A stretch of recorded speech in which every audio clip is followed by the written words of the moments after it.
یہ لوگ جھوٹ کی نسبت آپ کی طرف دینے کے لیے جاسوسی کرنے والے، حرام مال خوب کھانے والے ہیں۔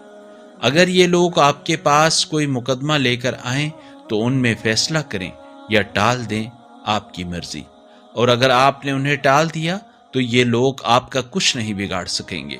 اور اگر آپ فیصلہ کرنا چاہیں تو انصاف کے ساتھ فیصلہ کر دیں، بے شک اللہ انصاف کرنے والوں کو دوست رکھتا ہے۔ اور یہ لوگ آپ کو منصف کیسے بنائیں گے جبکہ ان کے پاس توریت موجود ہے، جس میں اللہ کا حکم موجود ہونے کے باوجود یہ لوگ منہ پھیر لیتے ہیں۔ حقیقت یہ ہے کہ یہ لوگ ایمان ہی نہیں رکھتے۔